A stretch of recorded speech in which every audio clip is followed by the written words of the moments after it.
So hi everyone, today I'm going to talk about a game called The Last of Us. The Last of Us is a game which was created by Naughty Dog and published by Sony Computer Entertainment in 2013 for PlayStation 3, but was eventually remastered in 2014 for PlayStation 4. The Last of Us is a third-person perspective game with very good graphics, a good narrative, and great characters.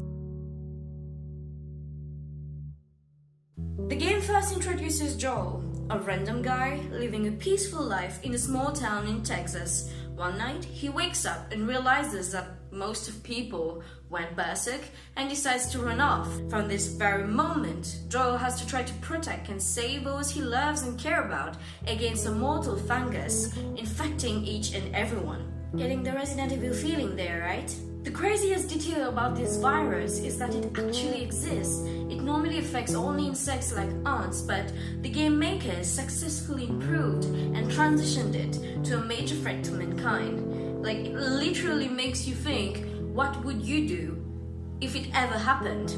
I would certainly run to the nearest McDonald's store and cry my heart out. So 2 decades after the apocalypse, gamers are able to see how humans were capable of surviving and evolving in such a chaotic world, though under the control of an overpowering government, which obviously resulted in the creation of a group of rebels called the Fireflies.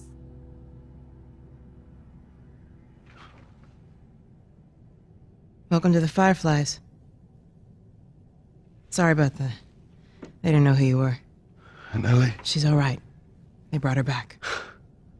The Last of Us is not only about a zombie attack. The mechanics mainly focuses on the interactions between Joel and Ellie, a little girl who happened to be immune to the virus. The game eventually becomes a mixture of adventure, horror, and escort-based genre. A basic storyline, you would say, and it's quite true, but what differentiates it from any other game, I think, is the characters' progressions, interactions, and emotions throughout the multiple events occurring. For instance, there is an evident contrast and world gap that exists between Ellie and Joel. Joel, being of a certain age, was among those who were able to know the reality before the virus, while Ellie, well, she was born into this post-apocalyptic world, and so it happens that when they're interacting with each other in certain places, questions like, how was it before, can pop up.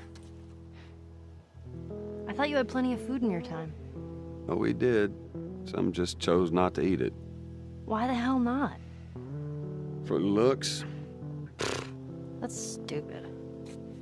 Locations such as Boston, Lincoln, Pittsburgh, Salt Lake City, or even the University of Eastern Colorado are replicated to enhance this experience, this immersive experience provided by the game. On PlayStation 3, the graphics were made at 30 frames per second, which highly contributed to its success, but for PlayStation 4, game makers improved the graphics to 60 frames per second. The body textures, the buildings, the trees, the vehicles, nature, everything is clearer. Like, you even realize that you're killing someone in a better quality. The whole environment is made in such a way that it is impossible for a player to not feel the pain and misery felt by everyone. Old malls, pizzerias, game stores, ruined and destroyed. If that's not a good representation of a chaotic world, then I don't know what it is. Now, something we can't deny is the degree of violence existing in this game. In a post-apocalyptic world where everyone is at risk, you can't really walk around being nice.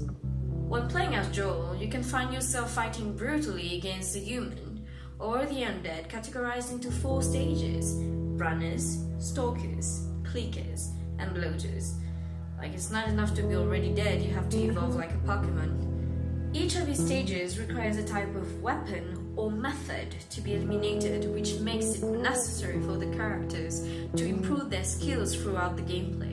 When collecting multiple objects in the different locations we go through, we get to craft relevant weapons that will be very useful later on. In short, it's either killed or getting killed. Most of the enemies do not die immediately unless you explode their heads with a headshot.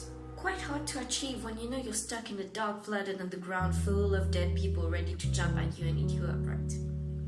Whether Joel or Ellie or even any other secondary character that comes and goes throughout the narrative, All of them portray the hardness of their past through their emotions, personalities, and style. Ellie, for example, is a courageous girl who doesn't keep her thoughts for herself, but still is the sweetest one in the game. The world is falling apart, yet she still finds a way to make weird jokes with Joel. What is that? It's a joke book. No pun intended.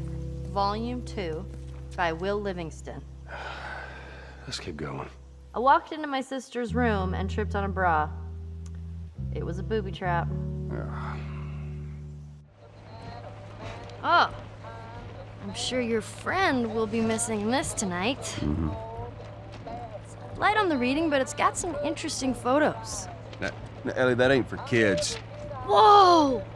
How the hell would he even walk around with that thing? Get rid of that. Look, hold your horses. I want to see what all the fuss is about. Oh, why are these all stuck together? I'm just fucking with you. Bye-bye, dude.